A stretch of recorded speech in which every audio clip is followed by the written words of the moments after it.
저는 버지니아 교회에 출석하고 있는 문경욱이라고 합니다. 이 방은 그냥 로마서를 함께 1, 2, 3의 관점으로 말씀 묵상을 하기 위한 방입니다. 그래서 저는 그 말씀 묵상을 여러분들이 잘 하실 수 있도록 저는 이렇게 잘 진행을 하려고 하는 것이고요. 이 방의 교사는 이제 성령님이 교사이신 거죠. 그래서 저는 단장이라고 하면 될 것 같네요, 그러면. 그래서 여러분들이 교사인 성령과 함께 이제 말씀을 읽게 되실 것이고, 그러면 성령께서 여러분에게 나눌 말씀을 주실 것입니다. 그러면 그 성령님께서 여러분의 마음속에 주신 그 말씀을 이곳에서 함께 나누시도록 이제 제가 순서를 이렇게 진행을 하게 되는 것이죠. 그래서 오늘은 제가 우리가 어떻게 앞으로 로마서를 1, 2, 3 묵상을 하려고 하는지, 그리고 왜 1, 2, 3 묵상인지에 대해서 잠깐 오늘은 제가 설명을 드리겠습니다. 그래서 오늘은 제가 말씀드리고 여러분이 대부분 말씀하시는 그런 시간이 될 거라고 제가 지금 생각하고 있습니다. 먼저 아모스 8장 11절 13절에 있는 말씀을 보시면은 주 하나님이 말하노라 보라 날들이 이르리니 내가 그 땅에 기근을 보내리라. 이것은 빵으로 인한 기근이 아니요 물로 인한 갈증도 아니며 오직 주의 말씀들을 듣는 것에 대한 기갈이라. 그들이 바다에서 바다까지 북쪽에서 동쪽까지 떠돌아다니며 주의 말씀을 구하려고 이리저리 다름질하여도 그것을 얻지 못하리니 그날에 아름다운 처녀들과 청년들이 갈증으로 인하여 기진하리라. 이것이 이 세상의 모습이 아닌가 생각됩니다. 이것이 저의 모습이고 아마 여러분의 모습일지도 모릅니다. 그래서 우리는 여기에 있는 것이죠. 배고프고 목마르고 기진해서, 그래서 하늘 아버지께서 다시 한번 은혜로 우리를 이 순간 이 자리로 이끄셨다고 저는 생각이 됩니다. 먹이시고 채우셔서 다시 살게 하시려고 우리를 부르셨다고 저는 믿습니다. 저는 진심으로 성령님이 저를 1, 2, 3 이 묵상 모임에 인도하셨다고 믿는데요. 제 참 무지하고, 원래 무지한 사람이 고집이 많죠. 고집이라도 없으면 좋겠는데, 그래서 무지하고 내면엔 고집과, 그럼 자존심이라도 없으면 좋은데 또 자존심까지 많습니다. 그런 사람이 이런 모임에 스스로 이렇게 배우겠다고 참여하는 것은 불가능한 일인지도 모르죠. 하지만 우연히 제가 휴가 중에 여행을 갔다가 1, 2, 3 말씀 묵상에 열심히 참여하신 몇 분을 만나게 되었습니다. 그리고 이제 그분들의 모습이 참 잘 먹고 잘 사는 사람들 같더라고요. 배불러 보이고 충만해 보이고 힘이 있는 모습을 보면서 나도 배부르고 싶다. 더 마시고 싶고 더 힘내고 싶고 더 살고 싶다라는 소망이 제 마음 깊은 곳에서 끓어오르는 것을 느끼게 되었습니다. 이런 소망이 제 마음에 생기기가 무섭게 하나님께서 얼마나 신속하게 응답을 하셨는지 모릅니다. 바로 다음날 저한테 그 연락을 주셨어요. 그래서 제가 참여할 수 있도록 이렇게 소개를 길을 터주셨죠.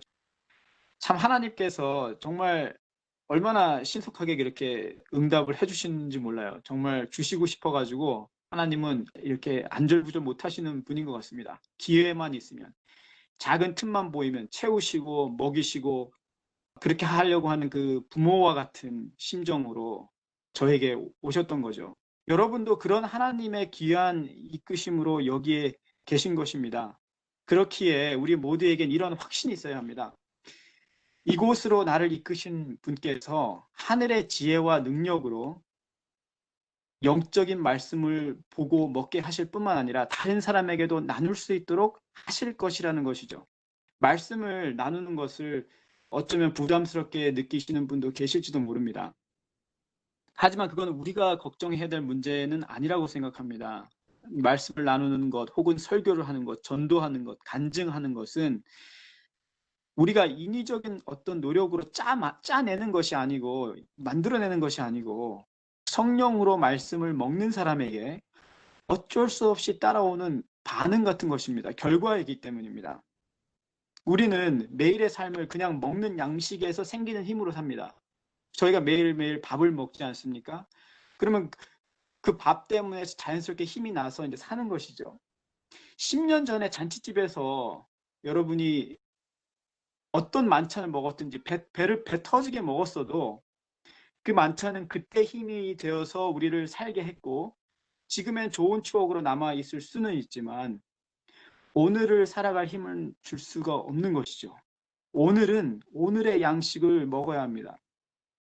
그리고 그 양식이 소화가 잘 되어서 영양분으로 우리 몸으로 흡수가 되어야 됩니다. 그러면 그 결과로 자연스럽게 배변 활동이 따르게 됩니다.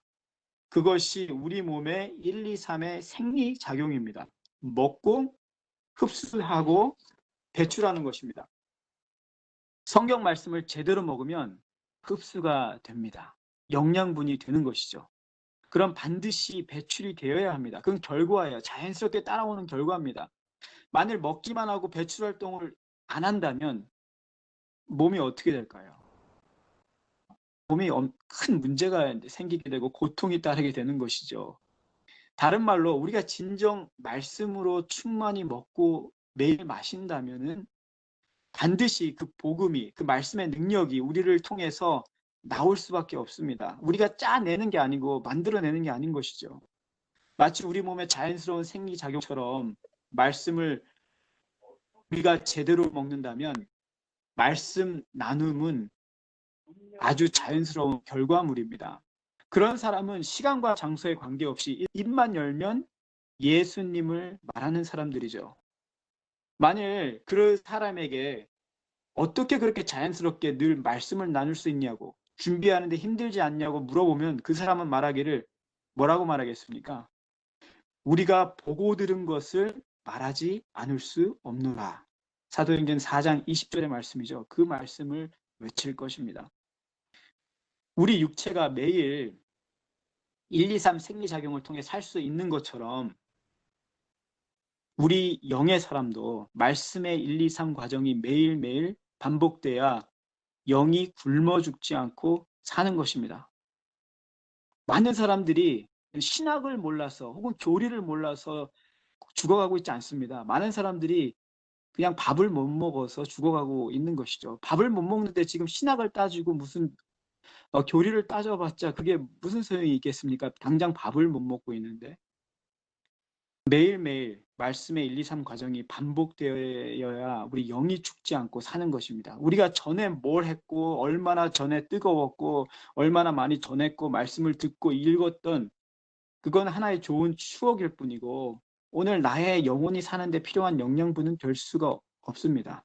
그러므로 말씀을 먹고 양분으로 온전히 흡수하고 나누는 것, 이 1, 2, 3 말씀 묵상은 하늘 나는 그날까지 계속 되어야 할 것이라고 생각이 됩니다. 왜 우리가 성경을 보기가 이렇게 힘들까요? 저는 평신도로서 제 자신의 고민이기도 하고 참 많은 분들을 볼 때에 특별히 30, 40대 젊은 사람들을 볼 때에 이게 가장 큰 고민이라고 저는 보였습니다. 성경을 너무 보기가 힘들어한다는 것입니다. 모든 사람들이. 드라마, 유튜브는 시간 가는 줄을 모르고 쳐다보고 있을 수 있지만 성경은 왜 성경에 나오는 것처럼 왜 나에게 꿀처럼 달지 않을까? 히브리서 4장 12절 하나님의 말씀은 살았고 운동력이 있어 좌우의 날선 어떤 검보다도 예리하여 혼과 영과 및 관절과 골수를 찔러 쪼개기까지 한다고 말씀을 하시고 계십니다. 하나님의 말씀은 살아서 활동하는 생명체라는 것이죠. 생명 없이 죽은 역사책이 아닙니다. 이론과 사상과 지식이 아니라 그 말씀에서 우리의 매일의 실제적인 필요를 채우는 내 일상의 필수 소모품 같은 것입니다. 요즘에 우리 일상의 필요를 채우는 가장 필요한 소모품이 있죠. 스마트폰이 아닌가 생각됩니다. 그 전화기가 없으면은 불안해서 밖에 나갈 수가 없을 정도로 지금 저희는 전화기에 대한 의존도가 굉장히 높습니다. 지금 마치 전화기가 없으면 유튜브도 볼 수 없고 우리의 정상적인 삶이 불가능할 것처럼 우리가 느껴지잖아요. 근데 성경은 사람이 떡으로만 살 수 없고 하나님의 말씀으로 산다 했습니다. 우리는 말씀으로 사는 사람들이라고 말씀을 하고 계시는 거죠. 근데 현실은 그런 성경을 우리는 1000만 분의 1도 활용을 못하고 있기 때문에 말씀의 기근 속에 살아가고 있습니다. 우리 모든 평신도들의 고민이죠.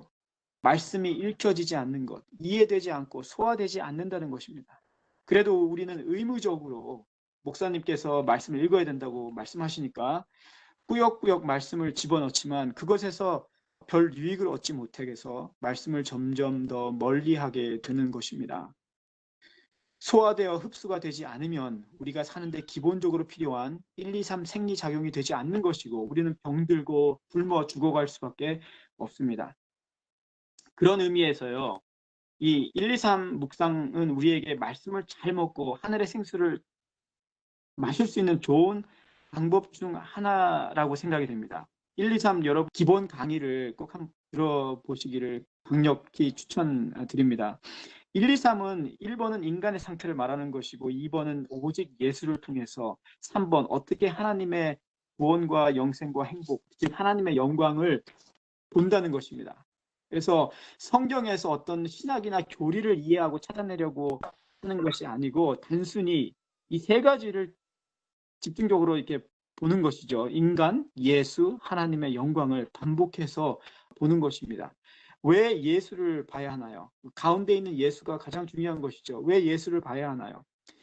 왜냐하면 말씀이 말씀하시기를 내가 곧 길이요 진리요 생명이니 나로 말미암지 않고는 아버지께로 올 자가 없다고 예수님 밖에는 우리가 하나님께로 나아갈 수 있는 길이 없기 때문이고 다른 성경에 요한복음 5장 39절에 말씀하시기를 너희가 성경에서 영생을 얻는 줄 생각하고 성경을 상고하거니와 이 성경은 곧 나에 대하여 증거한다 했습니다. 성경 자체가 예수에 대한 것이고 복음도 로마서 1장에 읽어보셨으면 아시겠지만 복음도 예수 그리스도에 관한 것입니다. 그래서 예수가 길이요 진리요 구원의 이름이기 때문에 우리는 2번 예수를 보면 1, 2, 3번에 2번이죠. 2번에 있는 예수 보면 예수 없이 죽어가는 인간의 상태, 즉 나의 모습을 발견하게 됩니다. 예수 없이 죽어가는 나, 배고픈 나, 병든 나, 목마른 나라는 존재가 어떻게 2번 예수를 통해서 3번 하나님의 영광, 구원, 행복, 즉 어떻게 내가 살고 구원받고 먹고 마시고 자유하게 되는지를 보게 될 때에 성경은 비로소 다른 어떤 위인들의 이야기나 내 친구에게 온 다른 사람의 연애 편지가 아니고 하나님께서 나에게 쓰신 연애 편지가 되는 것이죠. 나에게 쓴 연애 편지와 다른 사람이 받아본 친구의 연애 편지는 완전히 감이 틀리겠죠. 나에게 쓴 연애 편지는 그 글자 하나하나에 특별한 의미가 있고 사랑이 넘쳐나는 것입니다. 그래서 앞으로 3개월 동안 로마서를 함께 묵상할 때에 그 1, 2, 3의 관점을 생각하시면서 성경을 펴주시고 가장 중요한 것은요. 성경을 볼 때마다 펼 때마다 가장 먼저 기도를 해야 됩니다. 성령께서 성령을 구하는 기도를 해야 되는 것이죠. 제가 너무 기본적인 말씀을 드려서 의아해 하시는 분도 계시다면 제가 죄송합니다. 제일 먼저 성령께 우리를 먹여주시고 채워주시기를 기도해야 합니다. 반드시. 왜냐하면 성령님만이 진리를 깨닫게 하시고 보여주실 수 있기 때문에 그런 것이죠. 그래서 이제 오늘은 로마서 1장을 저희가 묵상을 하겠는데 로마서 1장에 요약한 1, 2, 3으로 제가 제 나름대로 요약한 것을 단톡방에 올려드렸는데 그것을 미리 보셨을 줄로 압니다. 제 개인적으로는 1장에서 17절에 있는 말씀이 가장 저한테는 와닿는 말씀이었습니다. 그래서 그 말씀을 중심으로 제가 정리를 하게 된 것이고요. 여러분은 또 여러분 나름대로 와닿는 말씀이 따로 있으셨을 줄을 압니다. 그래서 여기 보면 오직 의인은 믿음으로 말미암아 살리라 이렇게 말씀하셨는데 이 살리라라는 말은 1장뿐만 아니라 로마서 전체로 이어지는 주제라고 할 수 있을 것 같습니다. 하나님께서 우리를 살리시겠다는 강력한 사랑의 메시지인 것이죠. 근데 이것은 성경 전체에 나타나는 사단과 반대되는 하나님의 사랑의 마음의 표현이라고도 볼 수 있을 것 같습니다. 왜냐하면 사단은 어떻게 하든지 우리를 사망과 영원한 멸망으로 하나님은 무슨 수를 써서라도 우리를 살려보려고 십자가에 죽기까지 몸부림치시는 것인 우리가 잘 알고 있는 것이죠. 이렇게 살아라라고 하는 메시지를 듣게 되면요, 살아라 이렇게 메시지가 나오게 되면 두 가지 반응이 있을 수 있습니다. 죽어가는 사람은 다시 살 수 있다는 소망으로 구원을 경험할 것입니다. 하지만 이미 내가 잘 살고 있는 사람은 어떨까요? 난 지금 충분히 잘 살고 있는데, 부족함이 없는데 살아라라는 말을 듣게 되면은 받아들일 필요를 느끼지 못할 것입니다. 여러분, 내가 이미 살았다라고 생각하시는 분이 있다면 로마서는 결코 복음이 될 수가 없습니다. 1, 2, 3 말씀 묵상 자체가 의미가 없습니다. 내가 이미 살았기 때문에 살아라는 하나님의 말씀이 나에게는 전혀 아무런 의미가 없게 되는 것입니다. 하나님께서 로마서를 통해 오늘 우리에게 주시는 호소는 살아라인데, 여기에 대한 여러분과 저의 솔직한 이 마음의 반응이 무엇인지 오늘 저녁 꼭 한번 점검해 봤으면 좋겠습니다. 왜냐하면 이 반응으로 우리가 지금 어디에 서 있는지를 알아야 되는 것입니다. 전지전능하신 하나님께서 살아라는 호소를 하실 때는 우리가 이미 다 죽어가는 죽은 목숨이나 마찬가지라는 것을 뜻합니다. 내가 아직도 살아있다고 느껴지는 것은 내가 이미 죽었다는 것을 모르는 것이고 사단의 기만에 속고 있는 것이죠. 그래서 사도 바울이 우리에게 어떻게 우리가 철저히 죽은 시체와 같은 상태인지, 즉 1번 인간 상태에 대해서, 나의 상태에 대해서 18절과 32절을 통해서 구구절절히 설명을 하고 있는 것이죠. 하나님을 여기 표에 보시면은 하나님을 영화롭게 아니하고 감사하지 아니하고 허망하며 마음이 어두워졌고 스스로 지혜 있다 하나 어리석고 하나님의 영광을 우상으로 바꾸었고 피조물을 조물주보다 더 경배하고 하나님 마음에 두기를 싫어하고 마음에 하나님 두기를 싫어하고 불의, 추악, 탐욕, 악의가 가득한 자고 쭉 읽어보시면은 이게 저의 상태이고 깊이 들어가 보면은요 여러분의 상태일지도 모르겠습니다. 지금 한국에 아연인가요? 14개월 난 어린아이가 양 부모에게 그야말로 맞아서 내장이 터져서 죽어가지고 지금 온 나라가 발칵 뒤집혔죠. 그 양 부모들이 다 목사님 아들이랍니다. 목사님 아들이고 목사님 딸이 결혼해가지고 아이를 입양했는데 그 아이를 그렇게 처참하게 죽였습니다. 그런 걸 볼 때 온 이 마음이, 온 전신이 떨립니다. 너무나 이 참혹한 죄악. 근데 우리가 역시 개신교의 목사님들 이렇게 그 개신교의 목사라고 비난하겠습니까, 지금? 가만히 우리가 그걸 보면서 끔찍한 이유는 그런 죄의 가능성이 충분히 내 속 깊은 곳에서도 숨어 있다는 것입니다. 그렇기 때문에 우리가 전율할 수밖에 없는 것입니다. 그런 끔찍한 죄의 속성들이 내 속 안에 깊은 곳에 아직 안 나타났을 수도 있죠. 하지만 죄의 싹은 아주 깊은 곳에서 움트리고 도사리고 있는 것이죠. 그렇기 때문에 여러분과 제가 어떻게 그렇게 아이를 죽일 수가 있어? 이렇게 우리는 예수님을 죽였습니다. 예수님을 십자가에 못 박았죠. 그래서 사도 바울이 말하기를 그런 우리가 그렇게 완전히 죽은 것 같은 우리가 이번 예수 그리스도를 통해서 오직 예수를 통해서 오직 믿음으로 3번 하나님의 약속 살겠다는 것입니다. 죽은 우리가 오직 믿음으로 살 수 있다는 것이죠. 그렇게 추악한 죄를 우리 마음속에 품고 사는 저 같은 사람도 하나님의 믿음으로 예수 그리스도를 통해서 복음으로 살 수 있다. 살게 해주겠다는 하나님의 약속을 우리는 묵상을 하고 있습니다. 다음 미팅부터는 여러분들께서 해주실 거는 딱 한 가지밖에 없습니다.